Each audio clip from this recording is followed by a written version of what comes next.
Hello friends, welcome to our channel Satya GS classes. तो चलिए start करते हैं। लेखपाल सफलता बैच की ये 5वीं क्लास होगी और हम कवर कर रहे हैं प्राचीन भारत का इतिहास, जिसके अंतर्गत आज का जो टॉपिक है वो वैदिक सभ्यता है। ठीक है, तो वैदिक सभ्यता को हम डिटेल में देख लेंगे। सबसे पहले हम जानते हैं वैदिक काल का विभाजन किस तरह से किया गया है। ठीक है, इससे पहले हमने सिंधु सभ्यता को कवर किया था। वैदिक काल की बात करें तो वैदिक काल का विभाजन 2 भागों में किया गया है। पहला है आपका ऋग्वैदिक काल और दूसरा है उत्तर वैदिक काल। ठीक है, ऋग्वैदिक काल के अगर हम समय काल की बात करते हैं कि किस समय तक इसको माना जाता है, तो 1500 से लेकर के 1000 ईसा पूर्व तक का जो समय है वो ऋग्वैदिक काल का माना जाता है। उत्तर वैदिक काल की बात करें तो 1000 से लेकर 600 ईसा पूर्व तक का समय उत्तर वैदिक काल का माना जाता है। इसे याद रखना क्योंकि ये पूछा जाता है। ठीक है जी। मैक्स मूलर की बात करें तो मैक्स मूलर ऐसे व्यक्ति हैं जिन्होंने आर्यों का मूल निवास स्थान मध्य एशिया को माना है। ठीक है, वैदिक सभ्यता की बात करें तो वैदिक सभ्यता को बसाने का, यहाँ पर रहने का, यहाँ को वैदिक सभ्यता को स्थापित करने का जो श्रेय है वो आर्यों को दिया जाता है। ठीक है, और इस बारे में बहुत कन्फ्यूजन है कि आर्य मूल रूप से भारत के निवासी थे या कहीं और से आए थे, और इसी को लेकर मैक्स मूलर ने कहा है कि जो आर्यों का मूल निवास स्थान है वो मध्य एशिया है। ठीक है, आगे चलते हैं। आर्यों द्वारा निर्मित जो सभ्यता है वो वैदिक सभ्यता कहलाई। अभी हमने बात करी जो वैदिक सभ्यता थी वो कैसी थी, तो वो ग्रामीण सभ्यता थी। याद रखना, बहुत इंपॉर्टेंट है। वैदिक सभ्यता कैसी थी? ग्रामीण सभ्यता थी। इसके पहले जब हमने सिंधु घाटी सभ्यता के बारे में बात करी थी तो जो सिंधु घाटी सभ्यता थी वो शहरी सभ्यता थी। ठीक है, पूर्णतः विकसित नगरीय सभ्यता थी सिंधु घाटी सभ्यता। लेकिन जब हम वैदिक काल की बात कर रहे हैं तो जो वैदिक सभ्यता है ये ग्रामीण सभ्यता थी। ठीक है, जो आर्य रहते थे वैदिक काल में या वैदिक सभ्यता के जो निर्माता रहे आर्य, उनकी भाषा कौन सी थी? तो वो संस्कृत भाषा का प्रयोग करते थे। ठीक है, याद रखना, आर्यों की भाषा संस्कृत थी, वैदिक सभ्यता ग्रामीण सभ्यता थी। ठीक है, आर्यों की प्रशासनिक इकाई के बारे में अगर हम बात करें तो आर्यों की प्रशासनिक इकाई को 5 भागों में बांटा गया है। ठीक है, आरोही क्रम में अगर हम देखें तो जो सबसे छोटी इकाई है वो कुल थी, जो सबसे बड़ी इकाई है वो राष्ट्र थी। ठीक है, कुल से बड़ी इकाई ग्राम, ग्राम से बड़ी इकाई विश्व, विश्व से बड़ी इकाई जन, और सबसे बड़ी जो इकाई थी आर्यों के प्रशासन में वो राष्ट्र थी। ठीक है, जो कुल का जो प्रधान होता था कुलपति होता था, जो ग्राम का होता था वो ग्रामीणी होता था, विश्व का जो प्रधान है वो विश्वपति होता था, और जन का प्रधान जो है वो राजन कहलाता था। ठीक है, अगर हम वैदिक कालीन अधिकारियों पे आते हैं तो वैदिक कालीन अधिकारी जो है वो रत्नी कहे जाते थे। याद रखना, अगर आपको रत्नी का उल्लेख मिलता है तो रत्नी जो है ये वैदिक कालीन अधिकारियों को कहा जाता था। ठीक है, रत्नी में राजा भी शामिल होता था। ठीक है, तो राजा सहित जो रत्नियों की संख्या थी वो करीब 12 हुआ करती थी, जैसे सूत, रथकार, कम्मादी और अन्य तरह के अधिकारी। ठीक है, पुरब कौन थे? कुछ महत्वपूर्ण शब्दावलियां हैं जिनको याद रखना जरूरी है, जैसे कि पुरब कौन थे? तो पुरब जो थे ये दुर्गपति थे। तो याद रखना, पुरब कौन थे? दुर्गपति थे। दूसरा है स्पस, स्पस कौन थे? ये गुप्तचर हैं। ठीक है, स्पस का संबंध किससे है? गुप्तचर से। गुप्तचर या स्पस जो होते थे ये जनता की गतिविधियों की देखरेख करते थे। ठीक है, उस पर नजर रखते थे। तीसरा है वाजपति, वाजपति कौन होता था? तो ये गोचर भूमि का अधिकारी होता था। चौथा है उग्र, उग्र कौन होता था? उग्र जो था ये अपराधियों को पकड़ने का कार्य करता था। अगला है भागदूह, भागदूह जो है ये भी एक अधिकारी होता था और इसका कार्य होता था राजस्व कर को एकत्रित करना। ठीक है, याद रखना कि ऋग्वेद में किसी भी तरह के न्याय अधिकारी का उल्लेख नहीं किया गया है। तो ये पॉइंट याद रखना कि ऋग्वेद में किसी भी तरह के न्याय अधिकारी का उल्लेख नहीं किया गया है। ठीक है, अब कुछ अन्य संस्थाओं की बात करें जो ऋग्वैदिक काल की बहुत महत्वपूर्ण संस्थाएं रहीं, उनमें है सभा एवं समिति। ये दोनों संस्थाएं ऋग्वैदिक काल की महत्वपूर्ण संस्थाएं थी। ये जो संस्थाएं थी ये राजा को सलाह देने वाली संस्थाएं थी। ठीक है, सभा जो थी वो श्रेष्ठ व संभ्रांत लोगों की संस्था थी, जबकि जो समिति थी वो सामान्य जनता का प्रतिनिधित्व करती थी। ठीक है, वह संभ्रांत लोगों की संस्था थी, जबकि जो समिति थी वो सामान्य जनता का प्रतिनिधित्व करती थी। ठीक है, स्त्रियां जो थीं वो सभा और समिति दोनों ही संस्थाओं में भाग ले सकती थी। ठीक है, वैदिक काल में आप देखेंगे कि स्त्रियों के अधिकार बहुत अच्छे तरीके से उनको प्राप्त थे। ठीक है, युद्ध में कबीले का जो नेतृत्व होता था वो राजा करता था।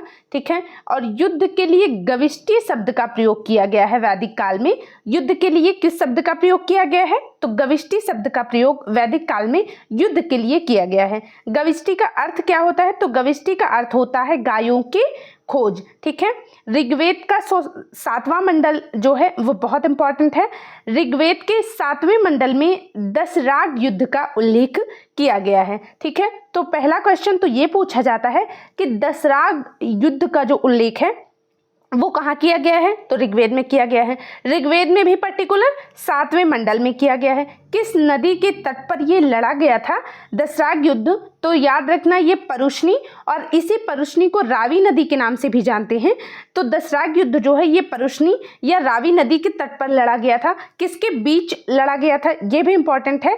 तो सुदास एवं 10 जनों के बीच लड़ा गया था और अंततः इसमें सुदास की विजय हुई थी। ये बात याद रखना। ठीक है, जो ऋग्वैदिक समाज है उसकी बात करें तो 4 वर्णों में ये विभक्त था, ब्राह्मण, क्षत्रिय, वैश्य एवं शूद्र। ठीक है, ये जो विभाजन था, ये जो ऋग्वैदिक समाज का विभाजन था ये व्यवसाय पर आधारित था। याद रखना ये जन्म पर आधारित नहीं था, यह व्यवसाय पर आधारित था। ठीक है, जो भी व्यक्ति जिस तरह का कार्य करता था उसे उसी वर्ण का माना जाता था। ऋग्वेद का जो 10वां मंडल है ये भी इंपॉर्टेंट है। ऋग्वेद के 10वें मंडल के पुरुष सूक्त में चतुर्वर्णों का उल्लेख मिलता है। ठीक है, चतुर्वर्णों का उल्लेख मिलता है। जो चतुर्वर्ण है इनकी जो उत्पत्ति है वो परम पुरुष से मानी जाती है। ठीक है, आप जानते हैं परम पुरुष के मुख से ब्राह्मण की उत्पत्ति मानी जाती है, भुजाओं से क्षत्रिय की उत्पत्ति मानी जाती है, जंघाओं से वैश्य की और पैरों से शूद्र की उत्पत्ति मानी जाती है। ठीक है, आर्यों का जो समाज था वो किस तरह का था? तो आर्यों का जो समाज था वो पितृ प्रधान था। ठीक है, समाज की जो सबसे छोटी इकाई थी वो परिवार या कुल थी। परिवार या कुल का जो मुखिया होता था वो पिता होता था, उसे कुलप कहा जाता था। ठीक है, फिर हम बात करते हैं वैदिक काल की स्त्रियों की। तो वैदिक काल में स्त्रियां अपने पति के साथ यज्ञ कार्य में भाग लेती थीं। वैदिक काल में बाल विवाह का प्रचलन नहीं था और पर्दा प्रथा का भी प्रचलन नहीं था। दोनों बातें याद रखना, ना ही बाल विवाह वैदिक काल की देन है और ना ही पर्दा प्रथा। ठीक है, ये हमारी मूल रूप से ये हमारी धरोहर है नहीं। ठीक है, तो ये सब वैदिक काल में प्रचलित नहीं था। विधवा की बात करें तो विधवाओं के लिए भी ठीक ठाक अधिकार थे वैदिक काल में। विधवा मृतक पति के छोटे भाई यानी अपने देवर से विवाह कर सकती थी, इसका उल्लेख मिला है। स्त्रियां जो है वैदिक काल में शिक्षा ग्रहण करती थी और ऋग्वेद में लोपामुद्रा, घोषा, सिक्ता, अपाला एवं विश्वास जैसी विदुषी स्त्रियों का भी वर्णन मिलता है। यहाँ तक कि गार्गी ने याज्ञवल्क्य को वाद विवाद की चुनौती दी थी। गार्गी भी क्या थी? एक विदुषी ही थी। ठीक है, इसके अलावा एक शब्द है अमाजू। याद रखना, जीवन भर अविवाहित रहने वाली जो महिला थी उसको वैदिक काल में अमाजू कहा जाता था। ठीक है, तो अमाजू किसको कहा जाता था? जीवन भर अविवाहित रहने वाली महिलाओं को अमाजू कहा जाता था। ठीक है, अगला है वहतु। वहतु क्या है? वहतु जो है ये विवाह के समय मिलने वाला उपहार था। ठीक है, इसको वहतु कहा जाता था। फिर अगला है उपाध्याय। उपाध्याय जो व्यक्ति जीविकोपार्जन के लिए वेद वेदांग पढ़ाने वाला जो अध्यापक था उसको उपाध्याय कहा जाता था। ठीक है, अगला है सोमरस। सोमरस आप जानते हैं आर्यों का मुख्य पेय पदार्थ था और इसको वनस्पतियों से बनाया जाता था। ठीक है, आर्य मुख्यतः किस तरह के कपड़े पहनते थे तो वो भी जान लीजिए। आर्य मुख्यतः 3 प्रकार के वस्त्रों का उपयोग करते थे। उसका नाम है वास, अधिवास और उष्णीय। एक नीवी भी होता था, जो अंदर पहनने वाले कपड़े थे उनको नीवी कहा जाता था। ठीक है। आर्यों के मुख्य व्यवसाय की बात करें तो आर्यों का मुख्य व्यवसाय पशुपालन और कृषि था। आर्यों के मनोरंजन के मुख्य साधन क्या थे, किस तरह से ये लोग मनोरंजन करते थे, तो संगीत, रथ दौड़, घुड़दौड़ और द्रुत क्रीड़ा, ये आर्यों के मनोरंजन के मुख्य साधन थे। ठीक है। नेक्स्ट और बहुत इंपॉर्टेंट पॉइंट, भारतीय परमाणुवाद का जनक किसे कहा जाता है? भारतीय परमाणुवाद का जनक कहा जाता है महर्षि कणाद को। याद रखना, इंपॉर्टेंट है। ठीक है। अगला है, गाय को अधन्या या अग्न्या कहा गया है। कहाँ पे? ऋग्वेद में, अर्थात हत्या न करने योग्य पशु या जीव। ठीक है। इसकी हत्या करने पर, किसकी? गाय की हत्या करने पर वेदों में मृत्युदंड एवं देश निकाला की व्यवस्था की गई थी। ठीक है। अगला है गोमत। ये शब्द किस लिए इंपॉर्टेंट है? ऋग्वैदिक काल में जो धनी व्यक्ति होता था उसको गोमत कहा जाता था। तो याद रखना, गोमत एक धनी व्यक्ति को कहा जाता था। ठीक है। आर्यों का जो प्रिय पशु था वो घोड़ा था। जो प्रिय देवता था वो इंद्र था। कब? ऋग्वैदिक काल में। ठीक है। ऋग्वैदिक काल में आर्यों के जो प्रिय देवता है वो इंद्र हैं। यहीं पे जब हम उत्तर वैदिक काल की बात करते हैं तो आर्यों के देवता बदल जाते हैं। ठीक है। आर्यों के प्रिय देवता इंद्र हैं ऋग्वैदिक काल में। आर्यों द्वारा खोजी गई धातु की बात करें तो आर्यों द्वारा खोजी गई धातु लोहा है और लोहे को श्याम अयस्क कहा जाता है। याद रखना, ऋग्वैदिक काल में लेन देन में वस्तु विनिमय की प्रणाली का प्रयोग किया जाता था। तो याद रखना, लेन देन के लिए वस्तु विनिमय की प्रणाली प्रचलित थी। वेक नॉट क्या है? वेक नॉट, इसको सूदखोर कहते हैं। ऋण देकर ब्याज लेने वाला जो व्यक्ति होता है, ठीक है, उसको वेक नॉट कहते हैं। आपके आसपास पक्का एक दो होंगे। ठीक है। चलिए, अग्नि पूजा की बात करें। अग्नि की पूजा प्रचलित थी ऋग्वैदिक काल में। मनुष्य व देवता के बीच मध्यस्थ की भूमिका निभाने वाले देवता के रूप में अग्नि की पूजा की जाती थी। ठीक है। ऋग्वेद में सबसे पवित्र नदी कौन सी है? तो वो सरस्वती नदी है। ऋग्वेद की सबसे पवित्र नदी मानी जाती है। लेकिन एक बात याद रखना कि ऋग्वेद में सर्वाधिक बार किस नदी का उल्लेख हुआ है? तो वो सिंधु नदी है। ठीक है। ऋग्वेद में सिंधु नदी का उल्लेख सर्वाधिक बार हुआ है। अगर हम गंगा की बात करें तो ऋग्वेद में गंगा नदी का उल्लेख एक ही बार हुआ है और यमुना नदी का उल्लेख ऋग्वेद में 3 बार हुआ है। ठीक है। अब हम जानते हैं ऋग्वैदिक कालीन नदियाँ। ठीक है। ऋग्वैदिक कालीन नदियों में कृभ है, ये इसके प्राचीन नाम है, और दूसरी तरफ इसके आधुनिक नाम दिए गए हैं। जैसे कृभ का जो आधुनिक नाम है वो कुर्रम है। ठीक है। कुभा नदी का जो आधुनिक नाम है वो काबुल है। वितस्ता नदी, इसका जो नया नाम है, आधुनिक नाम है, वो झेलम है। अस्किनी नदी का आधुनिक नाम है चिनाब। परुष्णी का नाम है रावी। याद रखना इन नामों को, क्योंकि इनसे ही सवाल पूछे जाते हैं। शतुद्री का नया नाम है सतलज और विपाशा नदी को अब व्यास नदी कहते हैं। ठीक है। सदानीरा का आधुनिक नाम गंडक नदी है। दृष्टद्वती का आधुनिक नाम घग्घर नदी है। गोमती नदी का आधुनिक नाम गोमल है और सुवस्तु नदी का आधुनिक नाम स्वात है। ठीक है। अब हम उत्तर वैदिक काल के बारे में जानते हैं। उत्तर वैदिक काल के सर्वाधिक प्रिय देवता कौन हो जाते हैं? प्रजापति। जबकि ऋग्वैदिक काल में सर्वाधिक प्रिय देवता कौन थे? इंद्र थे। याद रखना, विष्णु जी के 3 पगों की कल्पना का जो विकास है ये भी उत्तर वैदिक काल की देन है। तो इसको भी याद रखना। उत्तर वैदिक काल में राजा के राज्याभिषेक के समय राजसूय यज्ञ का अनुष्ठान किया जाता था। ठीक है। इस काल में यानी उत्तर वैदिक काल में वर्ण व्यवसाय जो था, वर्ण व्यवसाय की बजाय जन्म के आधार पर निर्धारित होने लगा था।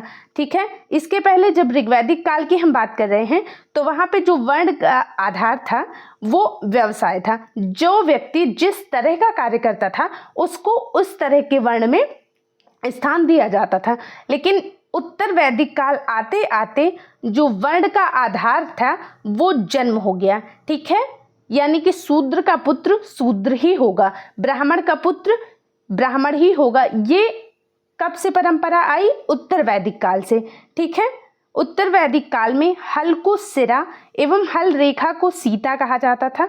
याद रखना, मुद्रा की जो इकाइयाँ थी वो कौन थी उत्तर वैदिक काल में? तो निष्क और शतमान, ये मुद्रा की इकाइयाँ थी। उत्तर वैदिक काल में ही कौशाम्बी नगर में पहली बार पक्की ईंटों का प्रयोग किया गया था। कहाँ पर? कौशाम्बी में। ठीक है, और ये भी याद रखना, ये गोत्र नामक जो संस्था है, जैसा कि पूछा जाता है कि किसी भी व्यक्ति का गोत्र कौन सा है, ठीक है, तो गोत्र नामक जो संस्था का उदय है ये कब हुआ? तो ये भी उत्तर वैदिक काल की ही देन है। ठीक है, श्राद्ध की प्रथा पहले पहल किसने शुरू की थी? तो दत्तात्रेय ऋषि के बेटे निमि ने शुरू की थी। किसकी प्रथा? श्राद्ध की प्रथा। ठीक है, फिर हम बात करते हैं महाकाव्यों के बारे में। प्रमुख रूप से दो महाकाव्य हैं, पहला है महाभारत और दूसरा है रामायण। अगर हम महाभारत की बात करें तो महाभारत विश्व का सबसे बड़ा महाकाव्य माना जाता है। महाभारत का पुराना नाम पूछा गया क्वेश्चन है, याद रखना महाभारत का पुराना नाम क्या है? तो वो है जय संहिता। ठीक है, अब हम बात करते हैं प्रमुख दर्शन और उनके प्रवर्तक की। तो एक तो है चारवाक दर्शन, जिसके प्रवर्तक भी चारवाक थे, तो उसे हमने नोट नहीं किया है। ठीक है, दूसरा है सांख्य दर्शन। सांख्य दर्शन के प्रवर्तक कौन है? तो इसके प्रवर्तक कपिल हैं। सांख्य दर्शन सबसे प्राचीन दर्शन माना जाता है, ये बात भी याद रखना। ठीक है, अगला है योग दर्शन। योग दर्शन के जो प्रवर्तक हैं वो पतंजलि हैं। न्याय दर्शन के प्रवर्तक गौतम ऋषि माने जाते हैं। वैशेषिक दर्शन के प्रवर्तक हैं कणाद। मीमांसा दर्शन के प्रवर्तक जैमिनी माने जाते हैं और वेदांत के प्रवर्तक वादरायण। इनको याद रखना बहुत ज़्यादा इम्पॉर्टेंट है। इतना जान लीजिए कि वीडियो का जो सबसे इम्पॉर्टेंट है सेक्शन वो यही है, तो याद रखना। ठीक है, सत्यमेव जयते कहाँ से लिया गया है? सत्यमेव जयते जो है ये मुंडको उपनिषद से लिया गया है। मुंडको उपनिषद में यज्ञ की तुलना फूटी नाव से की गई है। ठीक है, अगला है गायत्री मंत्र के बारे में। गायत्री मंत्र की रचना किसने की थी? तो ये की थी विश्वामित्र ने। क्यों की थी? तो लोगों को आर्य बनाने के लिए गायत्री मंत्र की रचना की गई थी विश्वामित्र के द्वारा। गायत्री मंत्र का संबंध ऋग्वेद से है और गायत्री मंत्र सवित्री देवता को समर्पित है। ठीक है, अब हम जानते हैं ऋग्वैदिक कालीन देवताओं के बारे में। सबसे पहले इंद्र की बात करें। इंद्र जो है ये युद्ध के नेता एवं वर्षा के देवता माने जाते हैं। ठीक है, दूसरे हैं अग्नि। अग्नि जो हैं ये देवता और मनुष्य के बीच मध्यस्थता निभाने वाले देवता के रूप में इनकी पूजा की जाती थी। तीसरे हैं देव। देव जो हैं ये आकाश के देवता हैं और ये भी याद रखना कि सबसे प्राचीन देवता माने जाते हैं कौन? देव, आकाश के जो देवता हैं। सोम की बात करें तो ये वनस्पति के देवता माने जाते हैं। ठीक है, उषा की बात करें, उषा प्रगति एवं उत्थान के देवता माने जाते हैं। आश्विन विपत्तियों को हरने वाले देवता थे। पूषण पशुओं की रक्षा करने वाले देवता थे। ठीक है, विष्णु जी की बात करें तो विश्व के संरक्षक एवं पालन करता है। मरुत आंधी तूफान के देवता थे।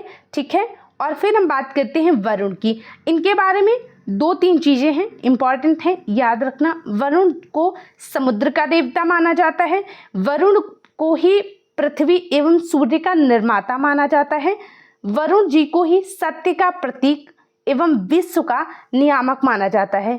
ठीक है, इनको रात और दिन का कर्ता धर्ता, ऋतु परिवर्तन का देवता भी माना जाता है। किसको? वरुण को। ठीक है, वेदांत दर्शन में उपनिषद, भगवत गीता और ब्रह्म सूत्रों को ज्ञान का प्रमुख स्रोत माना गया है। किसमें?